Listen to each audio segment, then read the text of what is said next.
Don't you think it's time for the city of Savannah to have an honest tourism management plan? That SCAD start paying its fair share? And the hospitality industry needs to increase its wages? The impacts of new growth should not cost residents. All local elected officials on council and commission should have term limits. We're working hard to accomplish these policies. We need your help. Please contribute whatever you can, $5, $10, or $20, by going to bettersavannah.org. Donate. Thank you.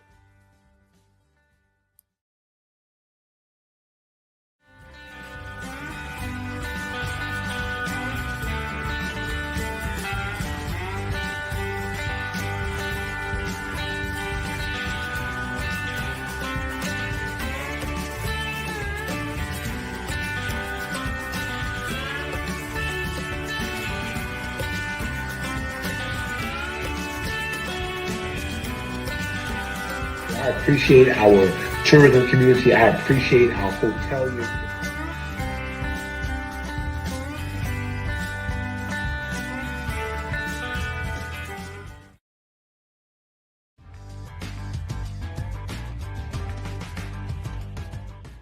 My opinion, Tybee hasn't managed growth very well. We still have a chance at bringing back our community. Tybee is definitely worth saving.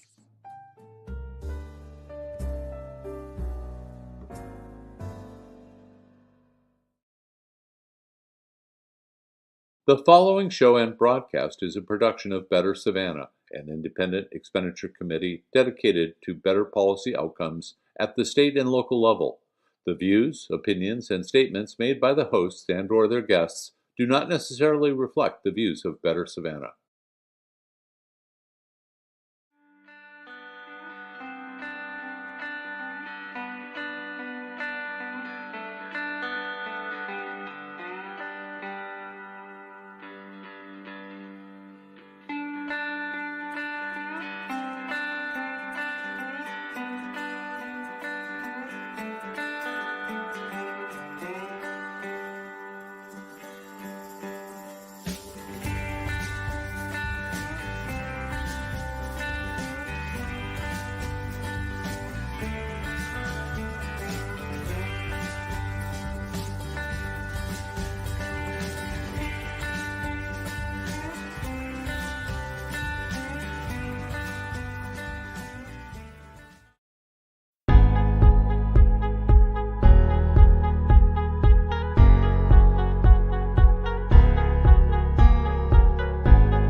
John, what's going on, buddy? Chuck, not much. Oh, man. We are literally, figuratively, and collectively knee-deep in the House District 165 race. This is episode 57 of the Better Savannah podcast. Hard to believe it's going to quickly climb up to 60 here. We're recording this a couple days before, but this is going to publish on Thursday, September 30th. At our normal 7 p.m. Live show slot that we usually do our regular weekly show in. So as we wrote in the social media post, guys, this entire week, this week, and next week is all dedicated to House District 165. You saw Tuesday night, Antoine Lang, his episode premiered. Last night, Sabrina Green-Kent's episode premiered. Tonight, is Mr. Clinton Young. This weekend on Saturday afternoon, we'll premiere Clinton Cowart, who's the Libertarian candidate. We'll premiere his episode, and we'll wrap it up on Tuesday with Mayor Edna Jackson. So just really, like I said, John, really knee deep. This candidate tonight we have on is Clinton Young, and I'll never forget this line from friend of the show, Jim Marikis, over at the Savannian. When he was at the Connect, he wrote that Clinton Young was his all-time favorite local political interview, and this guy was just, kind of a really honest, forthright. So I know who he is. I don't have a personal relationship or a history like some of the other candidates we've interviewed. But with that being said, I want to go ahead and welcome Clinton Young to the podcast. Clinton Young, thanks so much for coming on the Better Savannah podcast. Good evening, gentlemen. Good to see you, Clinton. Good seeing you again, John. Nice seeing you, Doug. I remember Mr. Maracus from Savannah. Yeah, absolutely. He started the Savannian this year, or actually 1 year ago, just about now. They're an independent nonprofit news publication. So he's still writing. We always tell people to check them out at thesavannian.org. But for us, our members of the committee, Clinton, and for our viewers and listeners who will be, a couple thousand when this premieres, tell us a little bit about yourself and, about your political history, what made you run for the seat a year and a half ago, and obviously that got you to where you are now. Tell us a little bit about yourself. Well, first again, good evening. Thank you for having me on Better Savannah. Ladies and gentlemen, I'm Clinton Young. I'm a lifetime Savannian, lifelong Savannian, father of 4. Well, I just recently lost my oldest baby last month to COVID. I'm a retired veteran, retired CEO of Young American Vendors. My first stint in politics was 14 years ago when I ran that first Champion for the People candidacy for alderman at large. I tried it again in 2011, made the runoff with Mr. Bardo, and they had a crowded field in 2015. That was local politics. Back in 2020, I ran for Georgia House 165. I thought Mr. Stevens would not run again, due to his illness. Right. But they put him on the ballot, and we ran a good, clean campaign. Election day, June 9th, for 3 hours in 8 of the precincts, we had a lapse, at the polls. I don't know what went wrong, but for 3 hours, and then here come a thunderstorm. I believe I would have pulled it out, with the election day turnout. But here we are again. My condolence to the Stevens family. He passed away August 14th, the same day my son did. I got the message 2 minutes into the drive to the hospital that Mickey passed away. My passion, I was asked, why do you want to be a state representative? I just don't want to be a state representative. I want to be the representative for District 165. Not trying to emulate anyone. We have new challenges, and I'm a new champion for today's challenges. Economic development is my priority. Medicaid expansion, crime reduction, and poverty, which is the breast milk that feeds the crime problem we have here in Savannah. John, as you know, since 2007, I was saying that we need a 10 p.m. curfew. Doug, you're a little young, you might not remember, it's 10 o'clock. Do you know where your children are? Sure. The Mayor Van Johnson's brought that back. No, absolutely. He brought back it's 11 o'clock. Do you know where your children are? An extra hour. It's 10 o'clock, okay? You're absolutely right, Clinton. I remember that. That was your platform concept, and I thought it was a good one then. And I'm interested to hear more about it tonight. So, just a few days ago, we had a murder in my neighborhood, a 17-year-old. Yeah, several of them lately. Yes, Sunday. Little minor got shot in the foot. I hope he recover real soon. But the June 9th mass shooting at the left wing of my district, 18-month-old hand-rocking baby, 13-year-old kid, 2 women, 2 dead, okay? Unsolved. Unbelievable. Okay. Well, and poverty leads this crime, John, and this is nothing new. I know, Nothing new. and you're setting this up perfect for us, because I'm gonna, if you're ready, I'm gonna ask you our first question, which is the whole premise really behind Better Savannah and our philosophy and our modus operandi. And it goes like this, Clinton. You've heard this before, but bear with me. Yes, sir.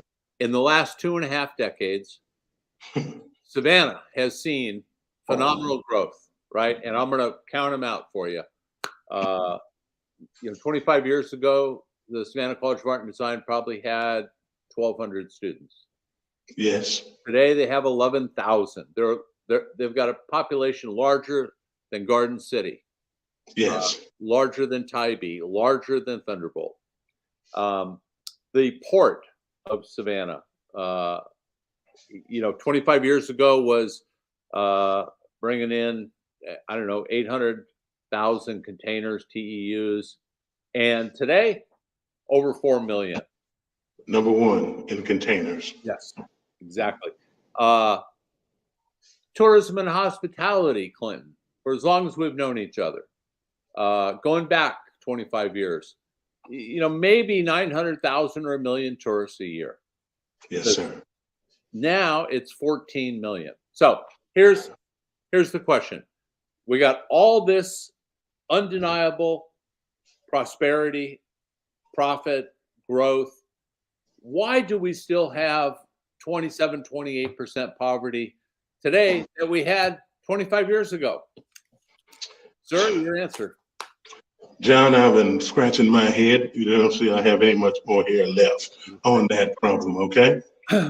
You mentioned some facts. You just mentioned SCAD. I remember winning Business of the Year in 1999, last Business of the Year award. President at that time, Mr. Rowan, Richard Rowan, our vice president, right, said they started, it was their anniversary, I think, 20 years. He said, we started with a $300,000 loan from his mother-in-law. Mm-hmm. And he said, today, ladies and gentlemen, we are at 300 million. It's 22 years ago, okay?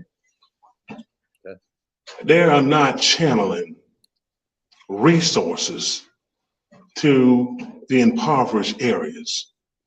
And John, I want to fix that. Awesome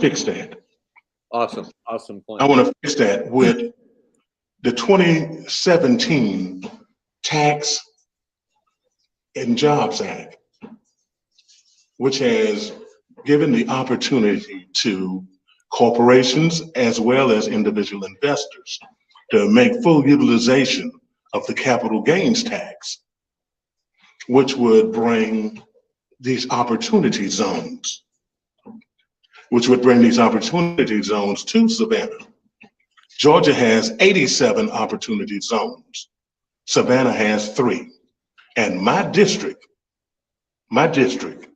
has one of those opportunity zones.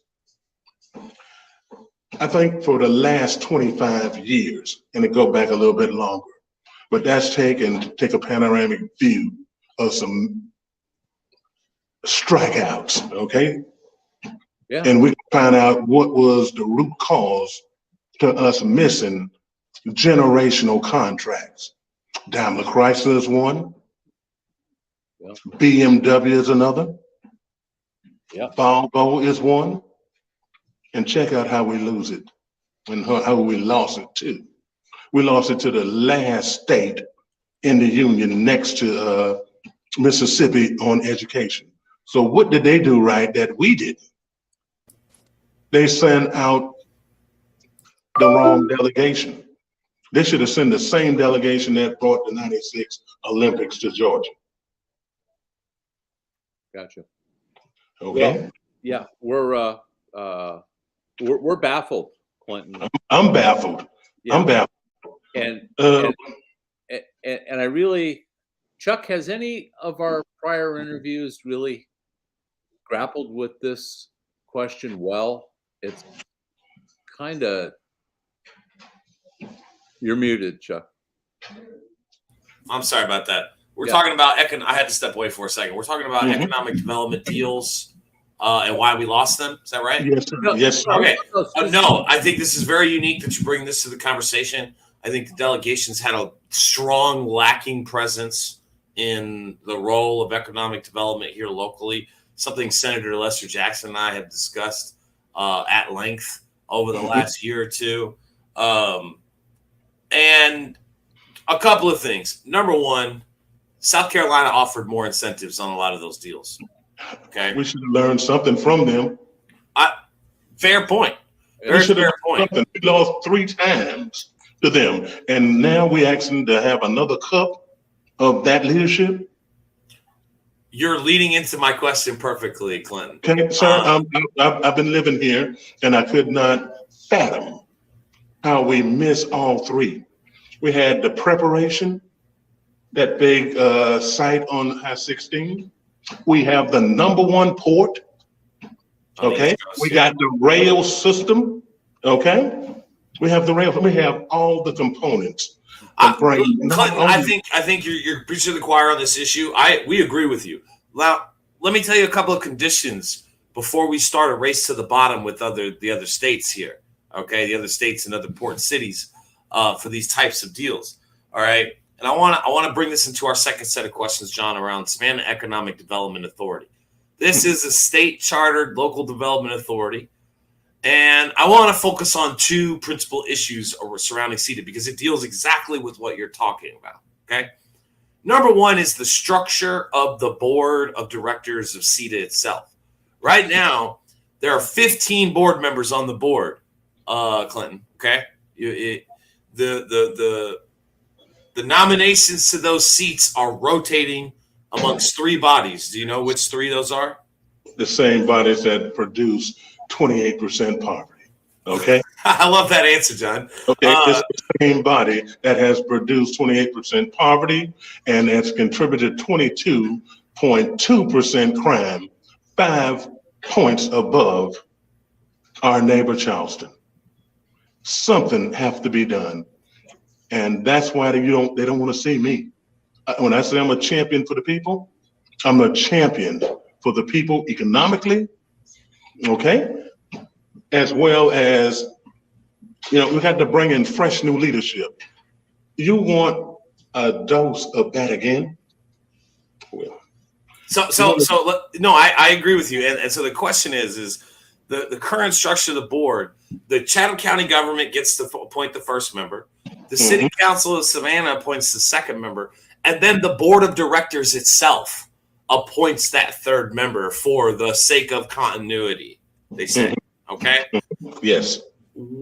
Given that Savannah is now a regional economy, right? Yes, sir. Yes, sir. Would you support reforms in how those board members are selected by stripping the third seat away from the board itself and maybe giving it to a rotating municipality like Pooler, Garden City, Port Wentworth? I would strip the seat, and get to the table and discuss, should we bring in others or maybe increase possibility of increasing the seats. Okay. Yeah. A bunch of wealth in Chatham County. Last time I checked, this was back in 2011, we had the 7th richest economy in the free world, with Georgia Port Authority, 300,000 employees, as the number 1 employer in the state. I don't have a problem with that. Something has to change. Something has to change other than the numbers continually rising in poverty as well as crime. Okay, I appreciate that answer. The second issue with, again, this is the Savannah Economic Development Authority. It's commonly referred to as SEDA for our viewers and listeners who may not know. SEDA has the power to offer lucrative packages of tax abatements, bond spending dollars for infrastructure, the ability to get tax allocation districts for such developments. Clinton, one of the big problems with our development authority, and we've studied this issue and looked at development authorities around the country. We do not have a third-party audit process for the Savannah Economic Development Authority. If you as we'll say, when you win this election, right, you call over to SEDA. I hear you. You'll call over to SEDA and you'll say, hey, give me all the numbers of jobs created on all of your outstanding deals. And they'll say, oh, Representative-elect Young, we'd be more than happy to you. We're gonna have that over to you in a PDF this afternoon. And they'll send it to you. And you'll open it up and it'll look nice and presentable. And you'll say, so how'd you get these numbers? And they will tell you, well, they're client self-provided projections. Mm-hmm. So in other words, I'm going to pay you to cut my grass. I'm going to pay you $20.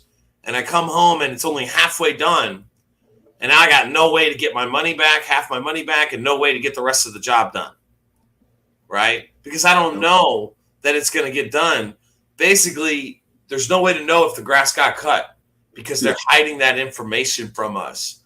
Would you support reforming the Savannah Economic Development Authority's charter to require independent audits for the number of jobs created and the wages/salaries of those jobs? Because when these deals are sold, like you said, we lost out on these deals probably because of 20 or 25 million only of incentives. We were probably that close. I'm happy to give away the extra incentives. I get the economic development piece. What I want are audits. And I want that board to be more democratically involved with the local community. Do you support what we're talking about here along these lines? 100%. I'm telling you, that's the problem. You need an independent ombudsman group and have it done on a federal staff. They're not meeting any of the CFR requirements on any of those projects. You got the good old boy system with SEDA, right, the chamber, and all the heads that run this county, okay? Yeah. But if you scrutinize that bad boy, just like you mentioned, and I like that, but you put an independent ombudsman over that. Independent. Really go ahead. What you're basically you're calling an independent audit is necessary, reasonable, and Clinton, the other economic development authorities that we've talked to and communicated with, they have built into their contracts. You have to. Independent. It's not a radical idea. It's a best practice in almost every economic development authority. So it certainly happens in the private sector on a daily basis. Yes, but let's go for when you have DOT projects, FAA projects, they have benchmarks. Sure. And these benchmarks are not being properly represented. Minority, women, business enterprises, the DBE program, 8A. If you look at a 30-year history, you got recycled winners. Yeah. Okay. GAO, government accounting agency. Okay. You're preaching to the choir. Okay. But I'm 100% into setting up a panel, an independent ombudsman group to make sure accountability is brought to the forefront. See the Savannah Economic Development Agency need to be revamped. John, this is amongst the best answers we've heard on this issue from all the candidates for this particular issue, for sure. There's no equity in the current process. There's no equity in it. That's a lot of what Better Savannah is set up on. A lot of the philosophy that we subscribe to is it would be a better Savannah if we had equity and from the top. Okay. Yeah. The reason we don't is because of something called winners take all, right? Where the people at the top, they're always the ones on the airport authority and the SEDA board and the this and the that, and it keeps the wealth at the top from getting down to the people. And that's the problem. Yeah. That's why back in the 2011. Go ahead. The 2011 something is let me see. Okay, I can hear you better now. You're good. 2011 election. They had on that ballot they had something that was going to, should we get rid of the city attorney, which was in office for half a century, okay? Cripples growth. And if you ask me, the city attorney was really running the city, okay? And they would set up this— Mr. Blackburn. Okay, yes, sir. Yes, sir. Thank you. The late Mr. Blackburn, God bless his soul. Did the city grow?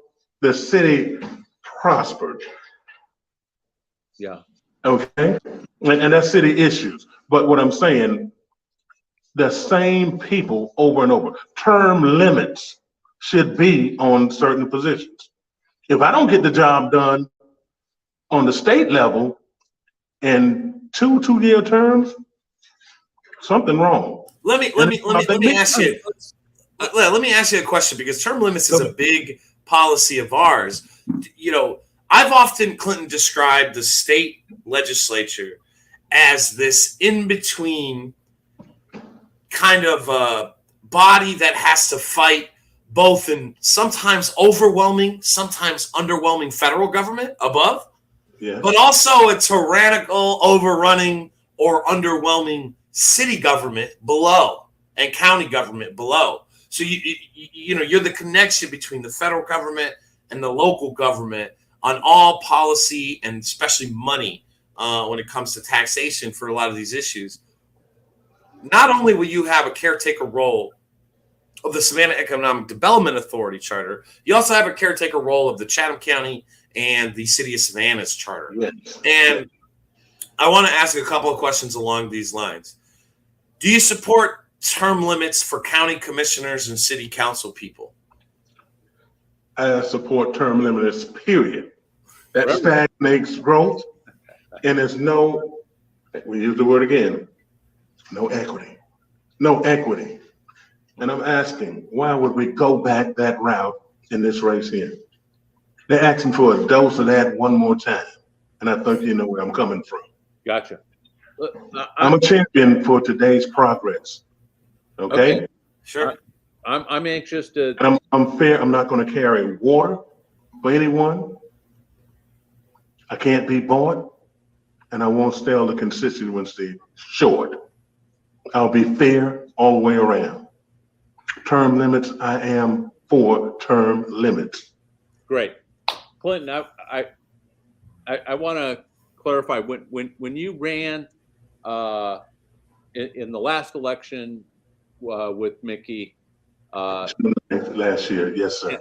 Did you get 38, 39%? 37.3%. That's what I thought. Okay. And a 3-hour delay. Yeah. On election day and 8 precincts. I understand. Okay. The Savannah City Charter, Clinton. John, I was gonna say, let me set this one up. Will you take the hotel motel? Sure. Go ahead.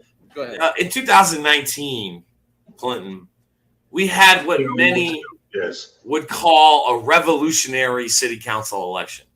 7 city council people retired or were kicked out of their seats. Only Mayor Johnson and Mayor Pro Tem Shabazz returned to that council. We've seen kind of the results of that election now play out over about 20 months. It is at times extremely bitterly divisive. And as policy gurus, geeks, nerds, all this stuff, we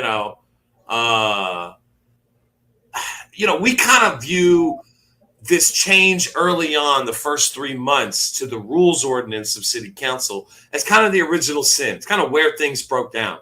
So for forever, since Mayor Floyd Adams, there was an unspoken agreement that you really needed the mayor's kind of tacit endorsement to get something on the agenda, but none of those mayors ever radically enforced it, okay? Like they do at the county, right? The county does have those kind of more absolute rules codified for years and years, but the city never had those rules codified. Now, in the first week of this term, 2020, early January 2020, lo and behold, a letter pops up Where else but the delegation, Clinton, from a private citizen, a guy by the name of Gordon Matthews, who wrote a letter outlining detailed changes to the charter that would empower the mayor similarly to the county chairman. You mean as a strong mayor? A de facto strong mayor. Yes, strong correct. Mayor, okay. All right, so we hadn't had a strong mayor since 1956. Malcolm McLean, right?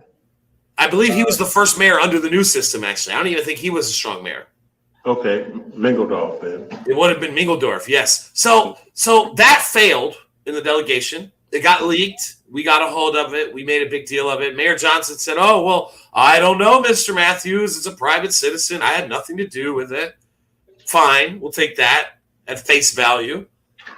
But 3 months later, on a 5-4 vote, remember, this is a brand new council with 7 out of 9 new members. And 7 out of 9 new members know that they need to change the rules after 20 years. I find that astounding. Okay, so 3 months into their term, on a 5-4 vote, Van Johnson, along with 4 members of city council, all of them brand new, yes, sir, codified rules that now require, if the mayor does not have the support, you have to have 5 members of council just to get something on the docket to discuss and vote on. Okay? Now, you're a longtime Democratic Party figure in East Savannah, yes, right? Sir. Yes, sir. One of the worst arch nemesis of the Democratic Party over the last 2 decades has been a turtle from Kentucky by the name of Senator Mitch McConnell. You familiar with him? I'm familiar with Mr. Mitch McConnell. Right. Mitch McConnell, he runs that Senate with an iron fist. He makes sure this bill that I want to make sure the Democrats have to vote on that goes forward, and a bill I don't want my members to vote on doesn't go forward. I have said that what Mayor Johnson has done is he has Mitch McConnellized the local Savannah City Council in terms of what flow of information gets to the members of council, what flow goes to the agenda.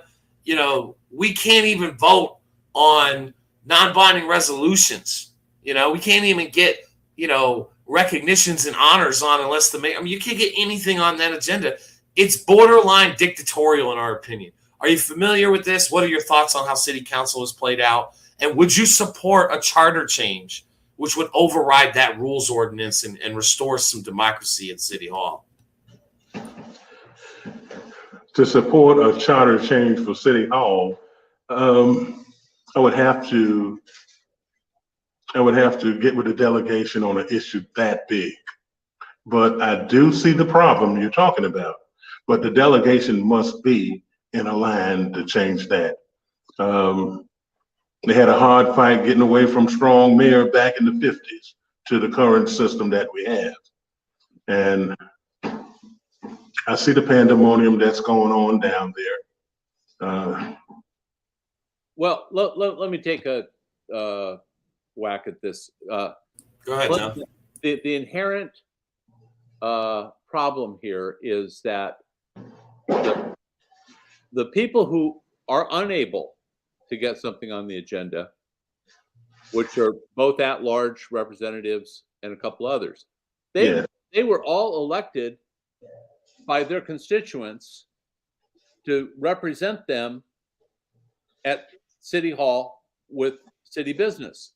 Yes. And if your representative says, Clinton, I'm sorry, I can't get this recycling issue or whatever it is on the agenda, we can't even discuss it because the rules are now we have to have 5 members in agreement. So before we can even discuss something, that doesn't make any sense to me. So let me take it a step further, Clinton. When you win this election, right, and you join the legislature, the rules of the legislature are a bill needs a sponsor and a co-sponsor, and then it goes to committee, right? Yes. And in committee, it gets discussed, it gets voted up or down, and then they're done. Okay, they don't stop the minority from filing bills, right? They don't prevent a committee from having a hearing or voting something to the floor just because it's from the minority. The process and the rules requires both sides to litigate all issues, right, and the majority prevails. This is a rules package which prevents that process from happening. It prevents the the will of the majority from prevailing because it preempts the democratic process. How can the majority know that it's not going to want to do something when it doesn't even know what the issue is because it never makes it to the agenda? You know, I would be in favor of the representative of their districts be able to put an agenda down and have it voted on the democratic way. That is the democratic process. yes. So I would be in favor of that. I will tell you, I appreciate that you're honest about the hesitancy to changing a charter without consulting with the members of the delegation. That's an answer we've heard a lot. I'm sympathetic to that answer. Let me phrase it one more way, and then we'll move on from this. Go ahead. When you win this election, you'll be in the delegation. You'll have to run for another term in the spring, right? Yes, sir. Stop in the spring. Yeah. If we're back here with you in 6 or 7 months, and you got another couple of opponents to beat as an incumbent this time, right? Yes. If we're back here discussing with you in 6 or 7 months, and the way things are being handled at City Hall is the same or worse than it is now, do you think that you'll be more willing to start working with your colleagues in that session to try and find a solution to this problem? Because I can understand some hesitancy, but I think if you're in the seat next year and you see this raucousness that is clearly a source of these rules, where you got, strong, very representative Black women from this community being denied the right to legislate, basically, I just feel like something's got to change there. And it does. And like I said, I don't believe in shutting anyone's Access. points down. Okay. They are elected officials too, and everyone should have their platform, come into fruition. Like I said, I'll be fighting for equality and equity for everyone, including to be heard in a diplomatic format on the council. And like I said, I would work with other representatives on behalf of that. Good deal. Okay. Thank you for that answer. John has your next question. Clinton, you probably know that we have advocated for impact fees on new construction for a long time. They've been around since the 1990s. Over 50 cities and counties in the state have been utilizing impact fees. And the idea or the premise. Let me ask you this: is that impact fees on federal or state projects? No, it's on constructions. All construction? All new construction. All new constructions. Correct. Homes or business? Both. Homes and business. Okay. Impact fees. Yeah, and I'll tell you, if you take a look, for instance, at Sandy Springs, Georgia, if you're going to open up a car wash. Yes, sir. A car wash uses a tremendous amount of water. They pay a higher impact fee than somebody that's opening up a greeting card shop. Okay, so it's based on the impact of the business. A quick lube center has a lot of environmental impact, so the fees for that is a little higher than something that isn't involved in petroleum products. My point is this: planners and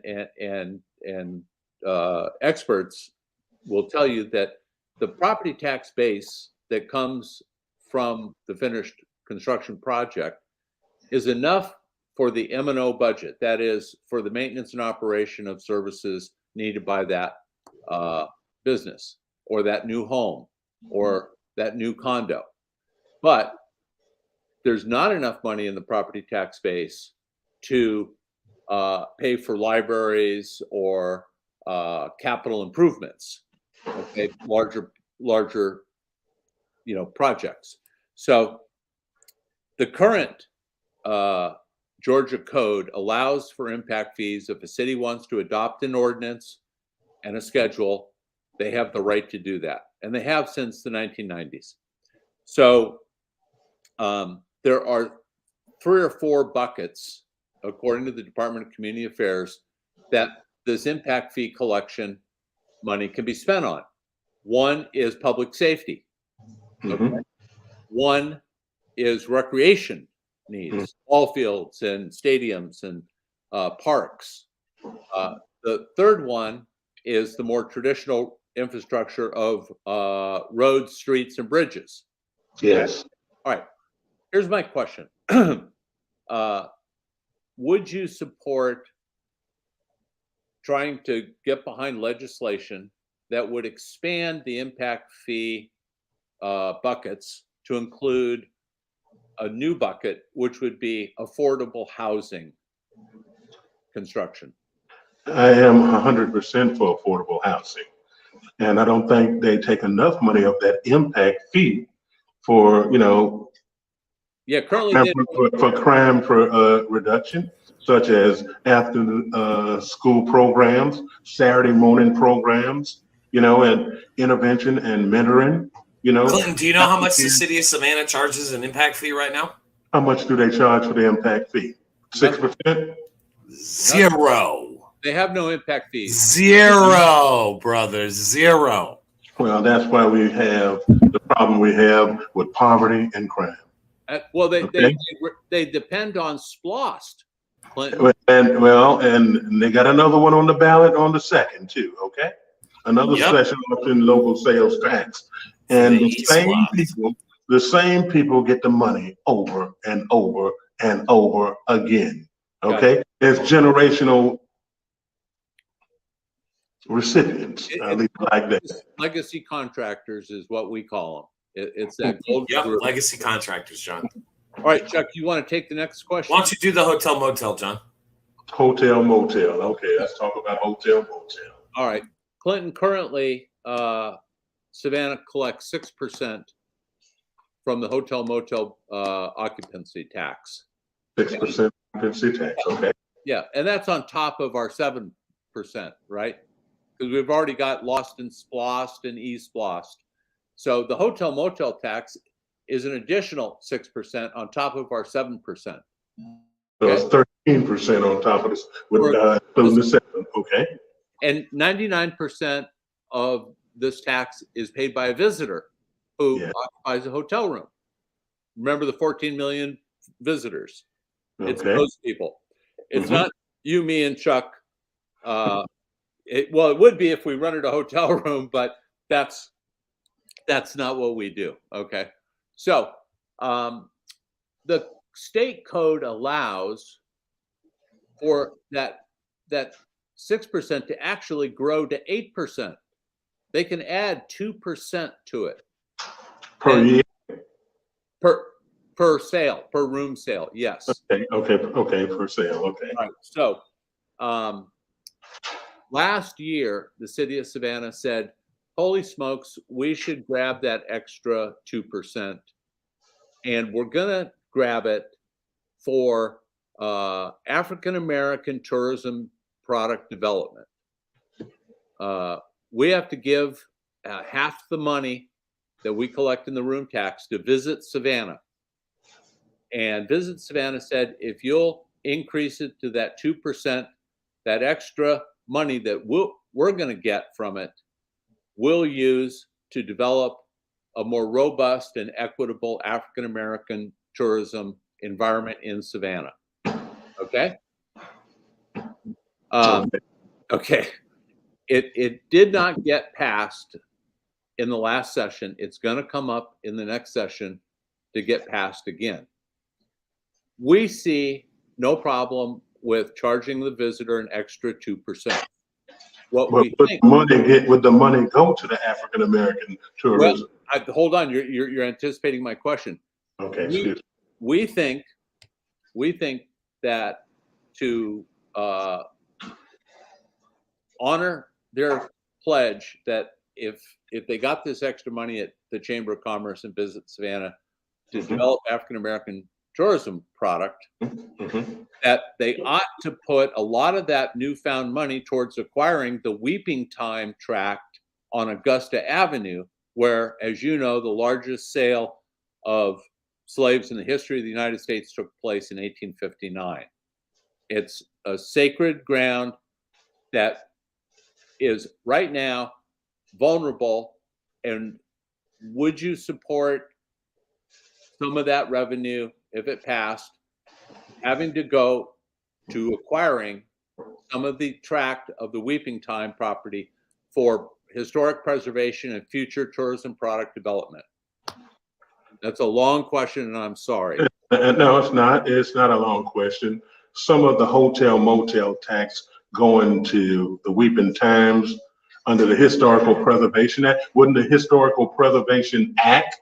No, the property is not officially preserved and protected. They put a marker out there that's a quarter mile away on a little strip of land, and they said, we're done. Now, there's a huge movement to try to do more, to try to save the property, ultimately create a world-class educational opportunity, which would be great for tourists, Right. black and white. I mean, Right. we all need to understand our history. Yes, So sir. we want to see, $60 more million going to the Chamber of Commerce to improve River Street. 60 more million to the Chamber to improve River Street. John and Mr. Reagan, point blank, it's time all tourism partners to divide the hotel motel tax equally.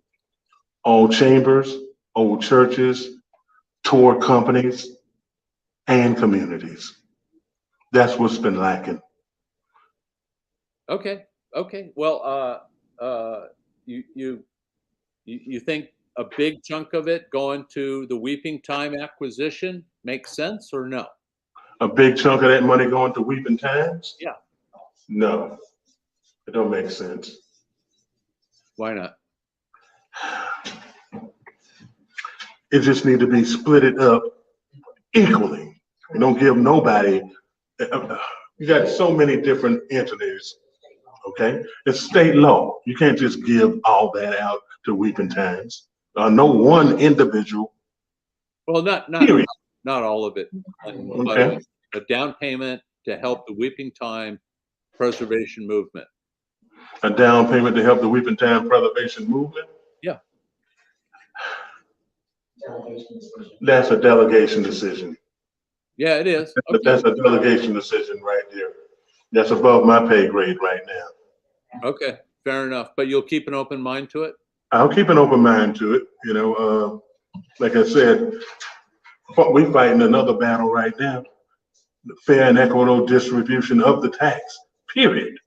Well, that's true. That's a entirely different issue. Leonard Small, Pastor Small, right? Yes, I'm familiar with Pastor Leonard Small. Yes, okay. He is involved mightily in this historic movement. If you have a chance, because you're out and about and in the district, he's just down the street on Skidaway, have a chat with Leonard about it. He could probably do a better job than I have of explaining the details, but I'm glad you're open-minded to it. And I guess I just want to follow up and ask, you're running for the delegation,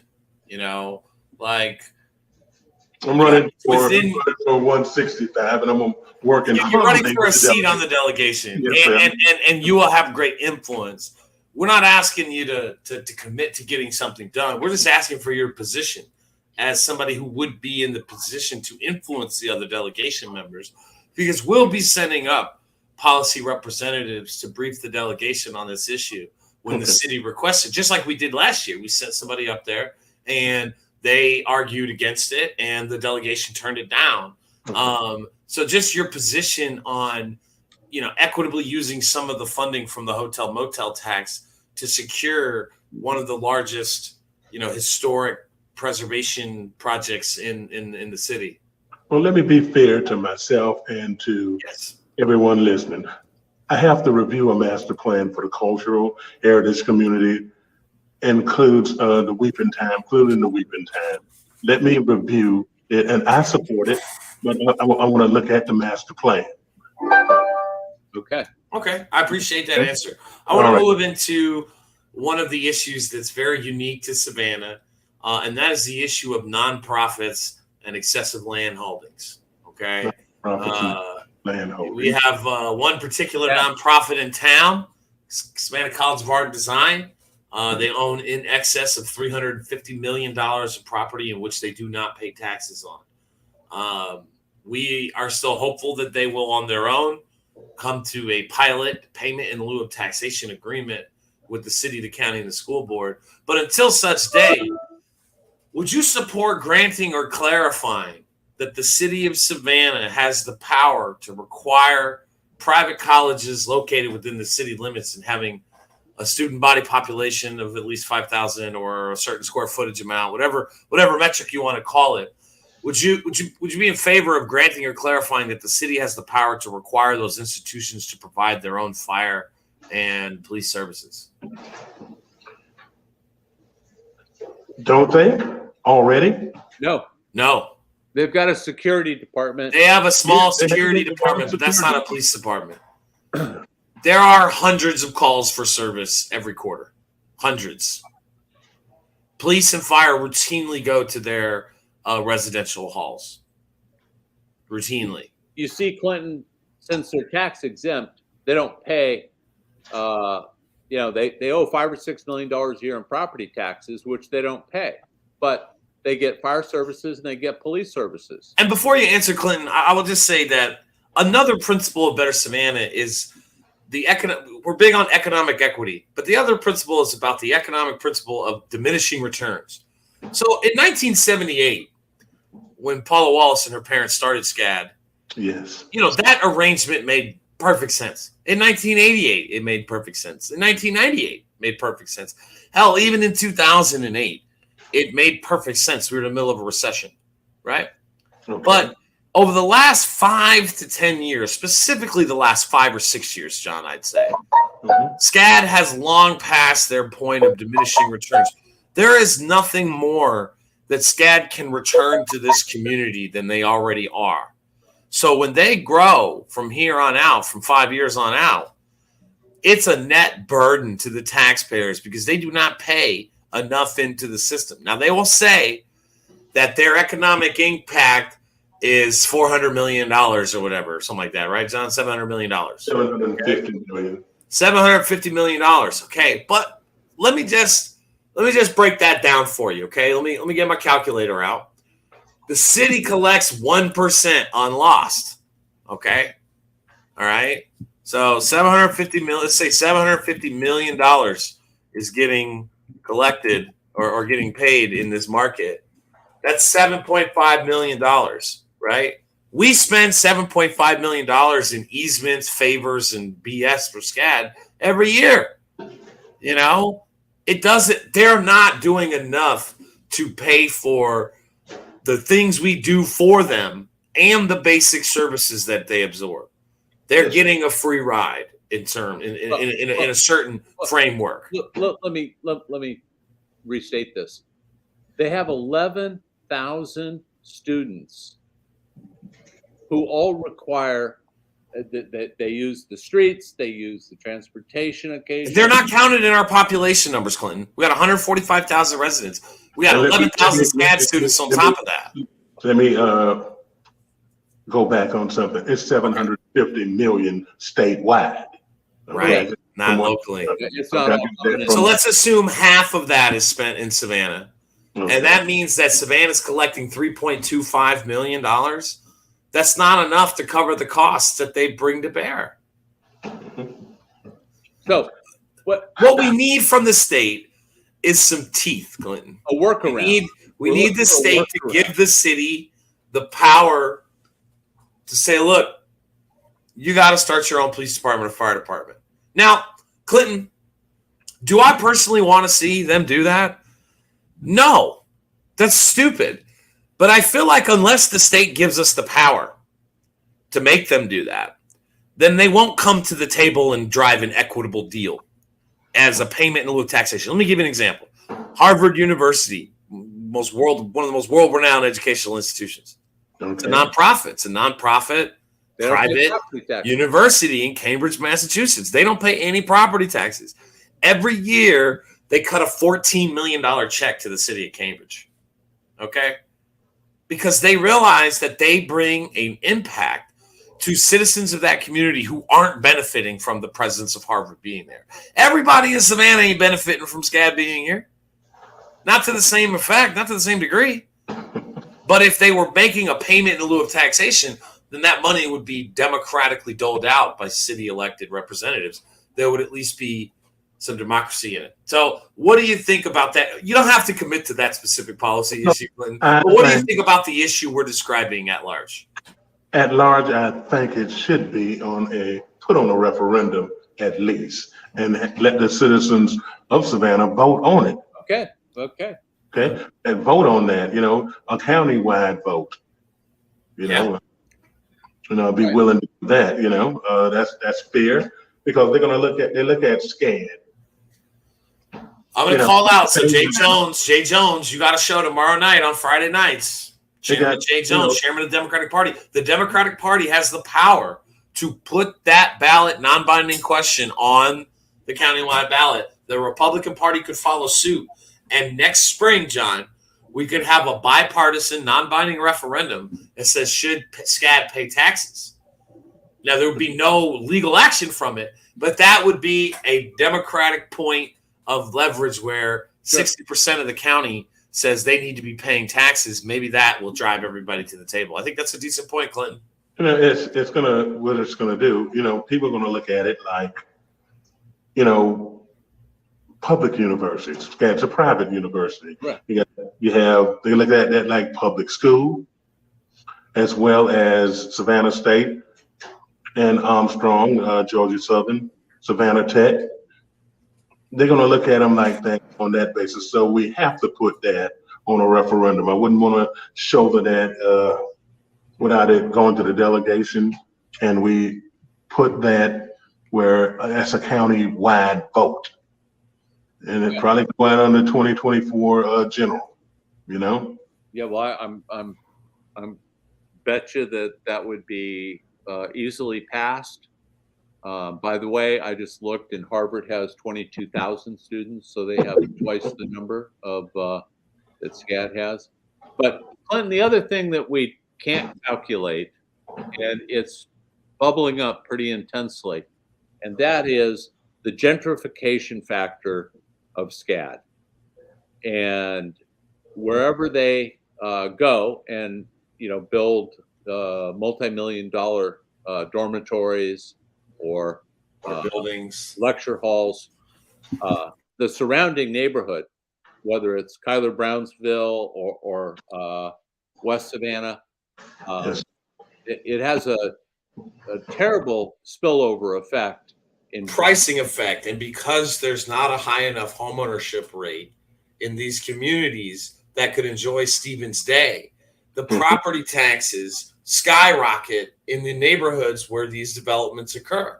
Yes. And what you end up doing is pricing whole communities, mostly of color, out of their own neighborhoods because they don't own.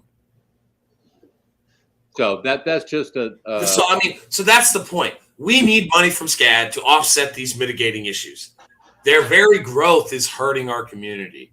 We need money from them, recurring revenue. This is other big principle of Better Savannah. We're all about finding recurring revenue sources to these local governments, municipalities. We need port container fees. We're about to talk about that next, because we need recurring revenue to deal with the mitigation. But on this point of SCAD, did you have any closing thoughts? Once again, I think you should put that on a referendum. Gentrification has hurt, local people of color, and that's why I'm a strong advocate for affordable housing. We have to come up with some creative ways from the state level for affordable housing. But again, put that on a referendum too, because they should pay. But like I said, it's going to be a big portion of sympathy going there because it's an educational institution. Yeah, well, I'd be happy to put up $100 million bond referendum and have SCAD pay the payments. Yeah. Okay. Let's move into the port of Savannah real quick. Again, this is not something I anticipate you'll be able to get done very quickly or without a Democratic Party governor. But the Port of Savannah is the largest port on the East Coast, and it's the fastest growing port in the world. Yes. They have the room to more than double the capacity. In 1995, former Mayor Eddie Deloach, along with the County Commission and the City of Savannah, sold off their rights to the port to the state. And in doing so, I think it was in 95, maybe 94. Eddie wasn't the mayor in 95. No, he was on the County Commission. He was on the County Commission. No, he was. I say he is the former mayor. He was on the County Commission at the time and was one of the leading proponents of getting rid of the local control of the port. When they gave the port away to the state and it became a state authority, they phased out the port container fees. And so the biggest reason that now that the port is growing so fast is not just because of obviously everything we have to offer, but it's because we are essentially selling ourselves short. In Long Beach, California, that is the busiest port in the entire world. They charge $48 a container to bring it into that port. Okay, it gets divided up from the county and the municipalities in the area. Okay, we charge $0 here. Charleston charges 12, Miami charges 18, Jacksonville charges 15, right? Everywhere else that these ships are going, and they are going there, is charging something. To me, I've kind of compared it. I was talking to somebody earlier today, and it's like having the lowest cigarette tax. Mm-hmm. Like, what's the value of that? Of having the lowest cigarette tax in the nation from a public health perspective, right? You see what I'm saying there? Like, the growth is to a point where how many more people have to die in a truck accident? You know, how much more money does Tybee Island need for sand replenishment? Because the constant wake from the ships coming in to the channel eats away at the sand out there. Ask Matt Kitchens, Mayor Shirley Sessions, anyone out there, they'll tell you it's a constant issue. They're going to have to replenish the sand every other year for the rest of time, right? So, you know, how much more of those issues can we deal with without getting some recurring revenue from that port? Do you support the idea of a port container fee, even if it's super modest, like $2 to $4 or $5, which would bring in 20, 25 million a year that could be split between the county, Port Wentworth, Garden City, Savannah, and Tybee Island? Would you support something like that in the future? I would put it on a referendum. I would vote to put that on a referendum also. Okay. All right. Well, it's a state authority. You know, Georgia Port Authority is a state authority. Yes, it is. I mean, the legislature has authority over it because of that. I mean, I don't feel like that needs a referendum from the people. I think almost everybody I know would be in support of it, you know. And I think we start to trend towards a California-style government when we've got to get the voters to do everything. I'm sorry? What's Charleston and Jacksonville paying? Neighboring ports. What are they paying? $10 to $20 is the market on the southern East Coast. Is $10 to $20 a container. Yeah. Again, I'm not saying we should go over that market. I agree. If that's your point, that we should stay within the market, I 100% agree with that. But right now, we're doing $0. We're giving it away. We're just giving it away, right? Same thing with the impact fees, right? We're just giving it away. We're just giving the development away. When Bryan County and Effingham County, right in our next door neighborhood, they have impact fees, you know? And those are super deep Republican counties. How would the impact fees affect labor with Georgia Port? You know, would that affect the pay? I'm so glad that you asked this question. Okay, so, you know, in terms of the effect of the wages, it's not going to affect the wages at all because those are set by the contracts, right? So the rate of wage not going to be affected at all. Now, the question you have to ask yourself, all right, the port says that they're going to double in size and capacity in the next 8 years. Yeah. Right? So let's say we put this port container fee in, and let's say it's $5 a container for sake of a round number. It's $5 a container, very light, still the lowest on the East Coast, right? But it's not $0 anymore. And let's say instead of 8 years to double its capacity, now it takes 11 years. Is that a loss to our community? Because I don't view it as such.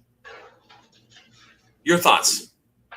I don't think that's a loss. I'm just wondering how that, like I said, how would that affect, you know, the companies that pay the workers? Ports of America, the shipping companies, yes. Yeah, so they will have to recalibrate their market. And if we are now, instead of 0, we're 5, but everywhere else on the East Coast, let me frame it a better way. Every year, the port traffic is increasing 10% a year, right? Mm-hmm. Okay. All right, let's say we put this policy in place, and now it grows 8% a year. It's still growing every year. It's now growing 2 percentage points less than it would have, but now we've got that recurring revenue. Which side of that coin are you on? Are you for the 10% growth without the revenue, or are you for the 8% growth with the revenue?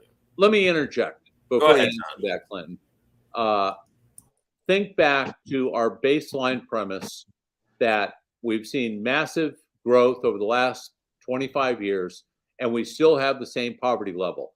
If we don't, to Chuck's point, start finding fair best practices in our financial arrangements, whether it's with SCAD, as we discussed, or the port or the tourism industry, we're never going to change that number.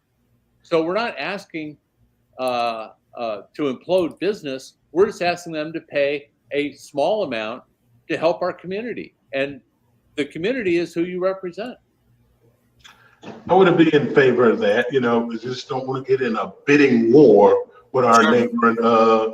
They would go out for invitation to bid, request for proposal for containers. And I want to keep Savannah ports and labor, healthy, because it's great to the local economy. Look, you're running against a member of that union, as one of your opponents. I can understand the position that you're in. I'm a Norman too, 3rd generation. My grandfather was one of the original ACARs. My uncle, Herbert Scott, was president of the pension fund, retirement fund.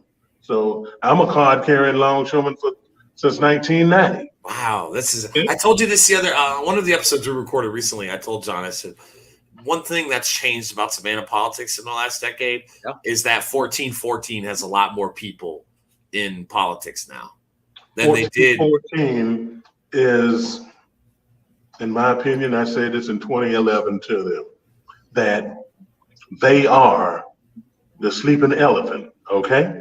Oh, yeah. They are the sleeping elephant.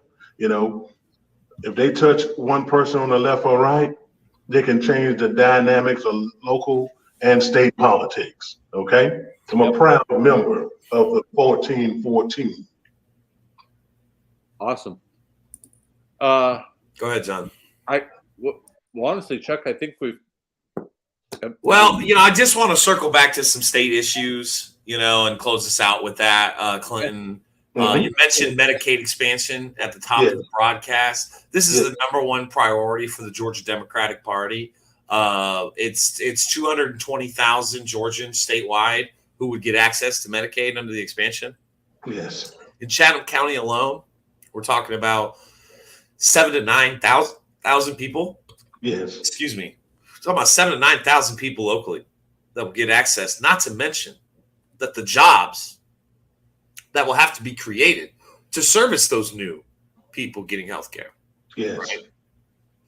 As somebody who's running, and has run before, it appears to me as a political analyst or whatnot that the Kemp administration is open more now than ever to some sort of deal on Medicaid expansion.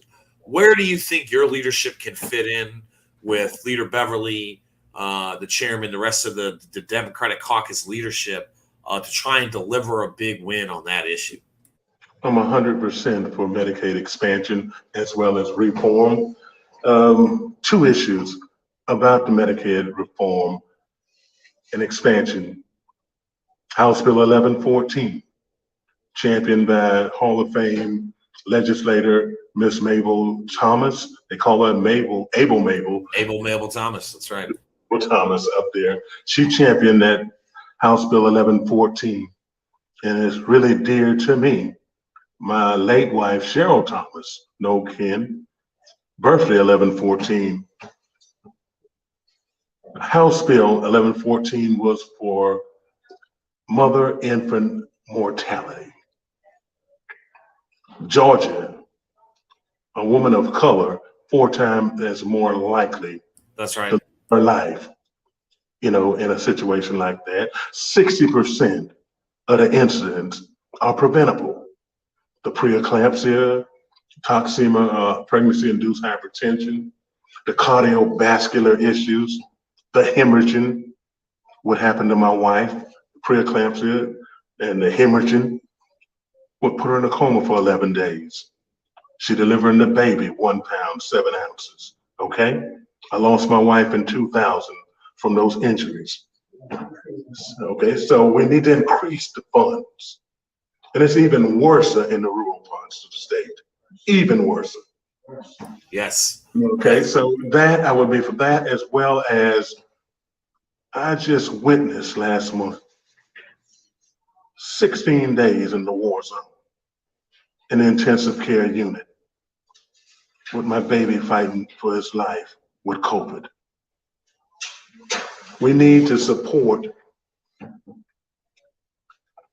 the COVID Care Act, expand that. We also need to have some support for the families. People are taking their family members home without the proper resources. The hospitals don't even have the proper resources. We need more equipment, and as well as the staff. I look at these doctors and nurses fight round the clock, and I've seen one nurse just turn around and said, I'm not coming back tomorrow. But when we have to choose between he and she or him and her, who get care, we're in a bad shape. We're in the richest nation in the history of civilization. Everyone should have free Medicare, medical coverage. I'll fight at the Capitol. I wanted to say something else. I'll fight at the Capitol for Medicare expansion, House Bill 1114, for all people. I'm a champion for all. Medicare expansion as a priority. We need it. And they say, hope for the best, but prepare for worse. I don't think this plague they call a pandemic is going anywhere. And we need to be ready. Clinton, I want to just close out on my last question. John may have one more for you, but my last question for you is you started at the top of this interview talking about your main issues, and crime was one of them. Yes. And about how poverty feeds into crime. And I appreciate that that's your first principle on that issue. I really, really appreciate that.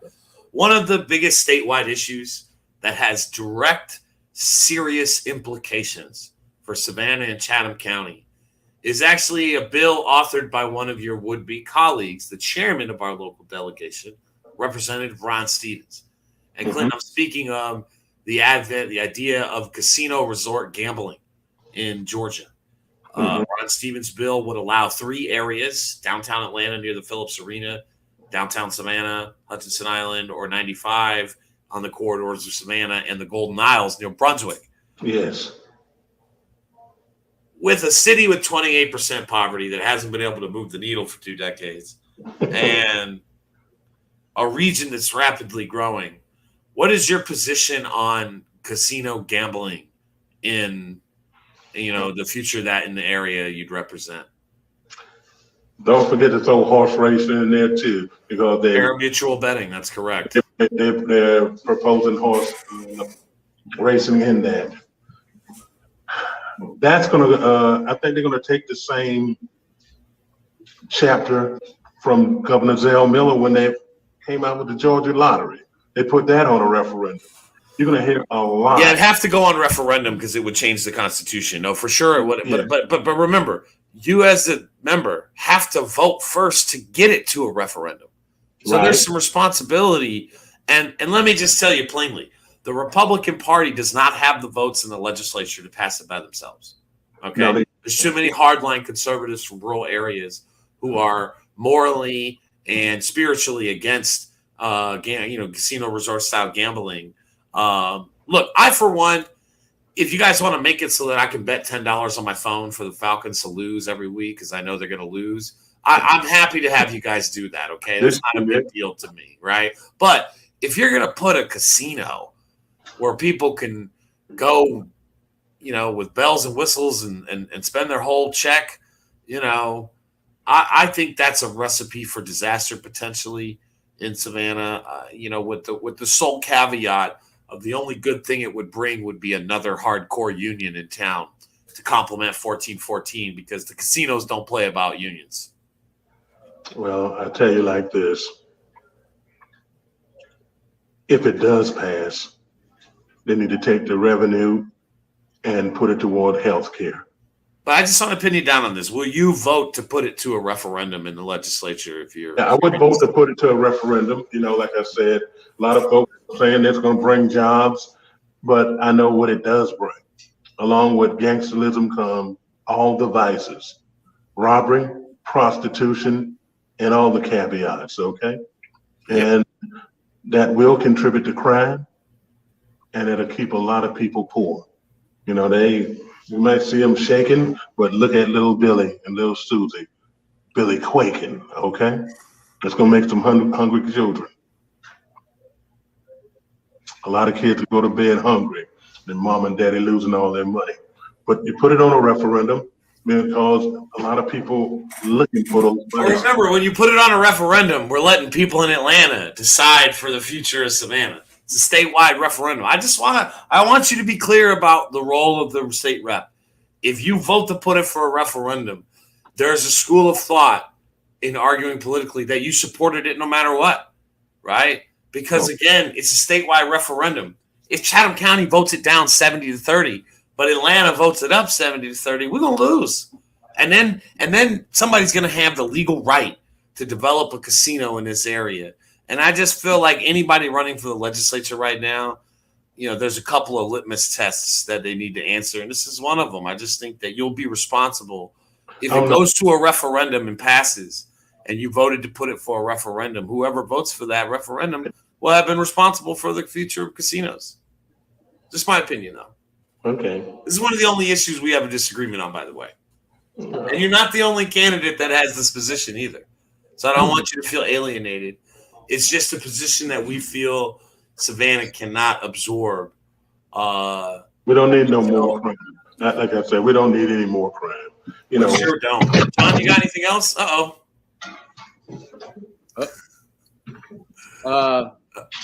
it is. His tablet's back. It's back. All right. You're good. Take your time.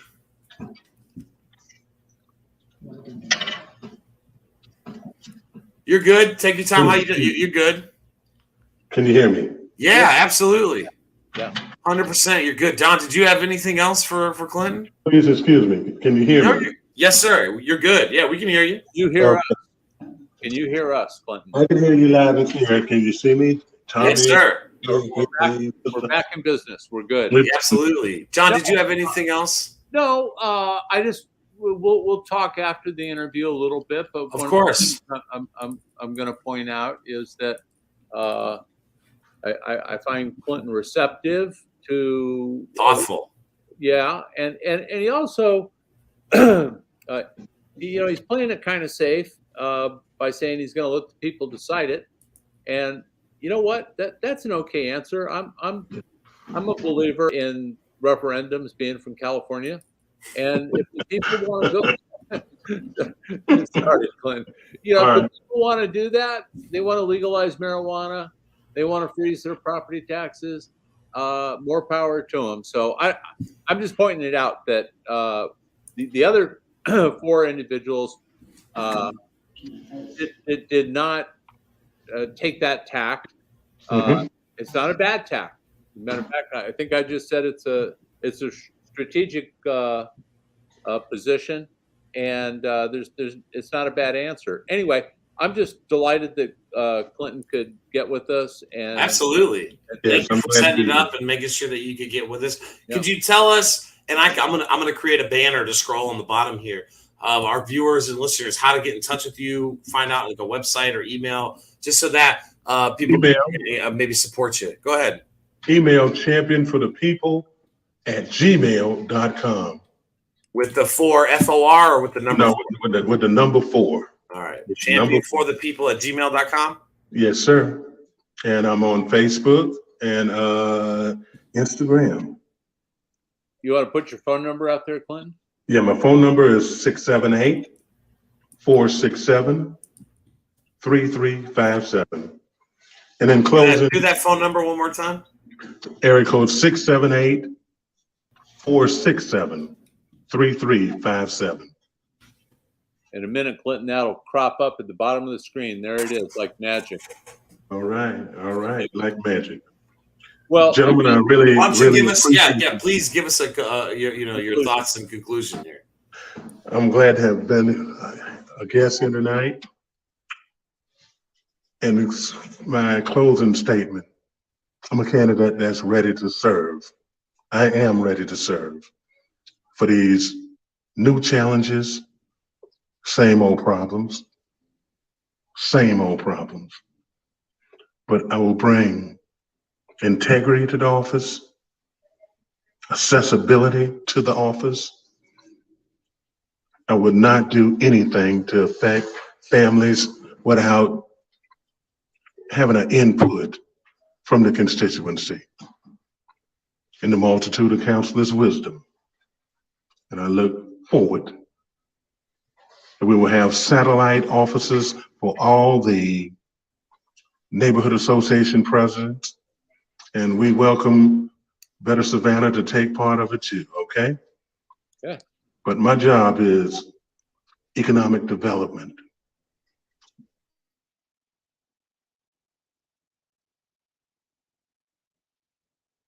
Clinton, I just can't thank you enough for joining us this evening. I don't know if it looks like you might have froze, John.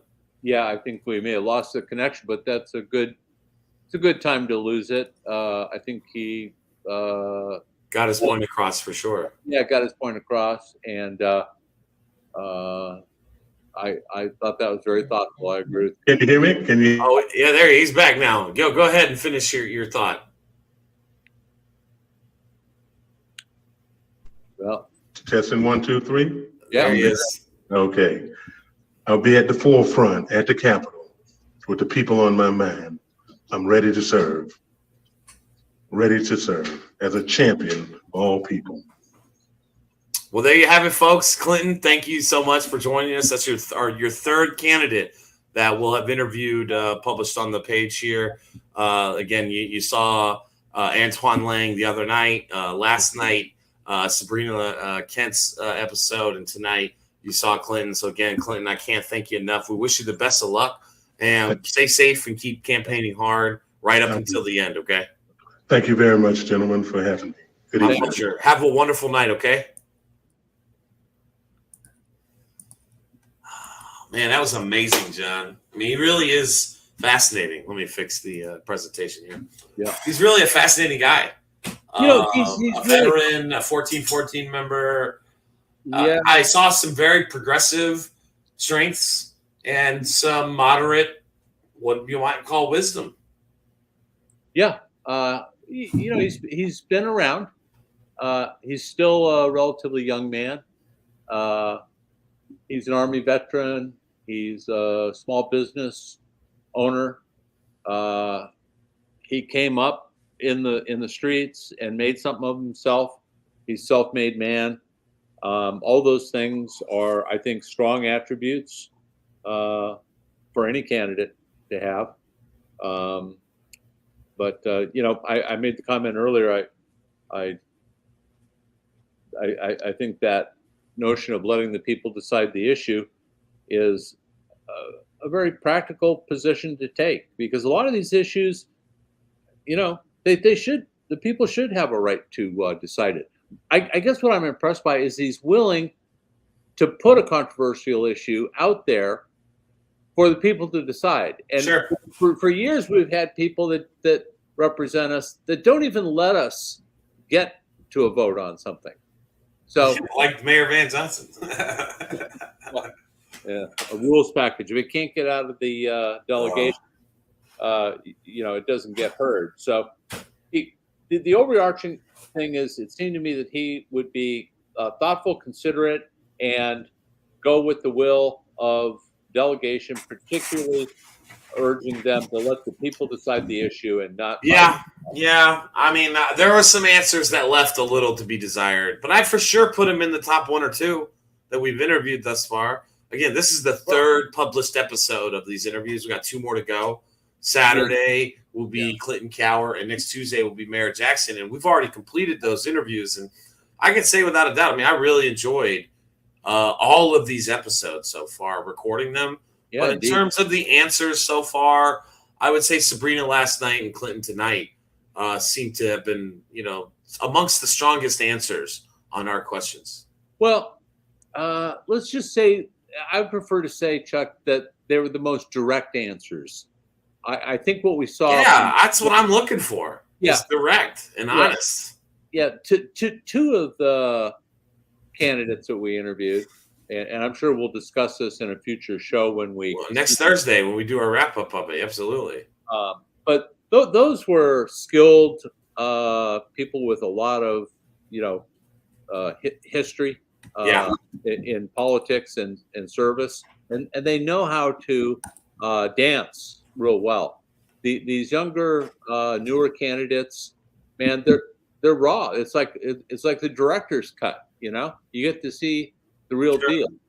So I Well, we've had a lot of recording for this race. I'm happy we got through it. We gave another good 90 minutes up tonight, and I really appreciate the hard work. You put in this with me here. So, October 2nd, Monday, is the last day to register to vote, y'all. So you'll be seeing this Thursday. Monday's the last day to register. If you haven't registered, register. You could be a new House District 165 voter, a new Tybee voter, back Mac, maybe elect Elaine. Let's get 2 new council members going out there. Yeah, and look, if you want more independent or progressive news sources, you might want to continue to check out the Savannian. That's Jim Marikis, Rachel Flores, Sean Kelly. They got a great new issue out this week. It's a weekly, kind of alt-weekly publication online. It's all in your email. It's really cool. Is it the Savannian.com or .org? I don't know. I think it's .com. Okay. Try both, though, .com or .org. Yeah. Sorry, Jim, Rachel, about that. Furthermore, if you want to get some more local insight on some of the issues that we're covering, both Alder Women at Large, Keisha Gibson Carter and Alicia Miller Blakely, they do public access shows, podcasts on Monday and Tuesday night. Mondays on the ATR network is Candidly Keisha, 7 p.m., I believe. Yep. Tuesdays around 7 is Alicia Miller Blakely on her page. Just look for Alicia Miller Blakely on Facebook. The ATR network in general has always got great content. Wednesdays, The Rebel. Fridays is Jay Jones. They got a bunch of other shows about financial health, relationship advice, all types of stuff. It's a really cool media network. Yeah, they got a lot of good stuff. If you're lonely, the mayor has a Friday night date program. Date night with the mayor Friday night. I always kind of look at it the next morning or whenever I wake up, but I don't spend my Friday evenings. Yeah, sorry, I was being facetious. Oh, I know, I could tell. And my favorite, if you really want to hear a great perspective, the Unity Political Action Committee page, Saturday afternoons, evening, 6 p.m. Pastor Leonard Smalls tells it like it is. So, get out there, register. Yep. Train wrecks. Go see the train wrecks. Oh, yes. Go see the train wrecks when they play. Hopefully they'll play at the Stats Festival. Well, they've got a show at the Tybee Post Theater. When is that show? I believe it's the second week of October. All right. So when we do our live show next week, we'll talk about it. All right. Yeah. We should ask them for some tickets, and we should give them away on the live show next Thursday. There's a thought. Yeah. All right. So, other than that, John, I was trying to think of one more. I think we got the schedule out there. This is coming out Thursday. We got another one Saturday, Tuesday. So a week from today, okay, all of these last 5 shows will have been recorded, guys. All right. So that's why I want to say, if you want early access to these interviews we did, when we do them in the future, because we're going to keep this rolling into the primaries next year, you can sign up at patreon.com/BetterSavannah or go to our website, which is www.bettersavannah.org, and you can click join to become a member. It's as little as $5 a month, guys, to get access to extra bonus content and early access to these interviews. So by the time you see this, our members will have had this for a couple days, and they're giving us feedback on this race. But yeah, John, I think that's about it. Yeah, it was a lot of work, but Oh, that's right. Next Thursday, a week from today, that everybody's viewing this on the 30th, October 7th, we're gonna have a live show again, first time in a while, and I'm hopeful we can get a couple of good guests. Yeah, this is gonna be episode 60 next Thursday, John, where we wrap up House District 165. Well, listen, we should invite Regina. I'd love to have Senator Thomas. Maybe Leonard stop by. Yeah, I'd love to have a couple people stop by. I'm going to cut up some clips. The members, you guys see this in the page tonight. Please suggest some clips for us to cut, so it makes my job easier. So I don't have to listen to this episode 5 times. But I do enjoy it. It's a community service. But look, guys, it's been a great episode. I really enjoyed this candidate series. I did the last House District candidate series by myself, so I'm really glad that John over here decided to join me for this round. Wrong way. Right. All right, guys. We'll see you Saturday for Clinton Cowart, Tuesday for the Mayor Edna Jackson interview, and next Thursday for another live show of Better Savannah. Have a great weekend, everybody. Peace out.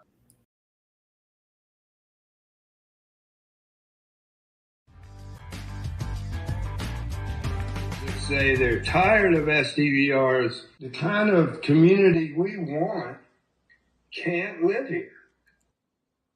Where are all these people coming from?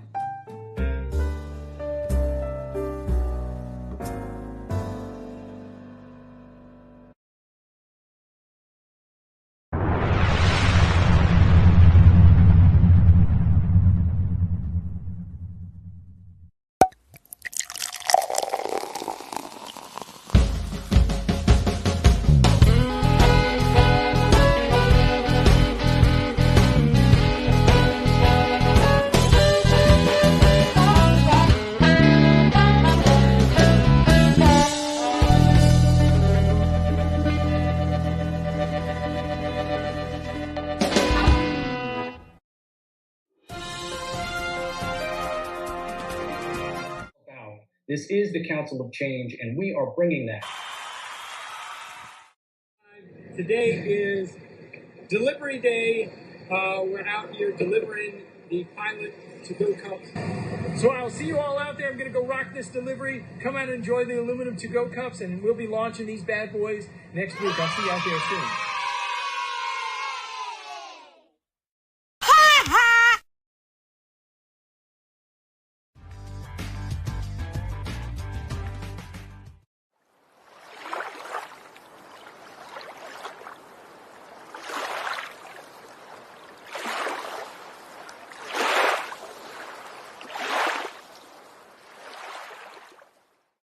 Tabby is definitely worth saving.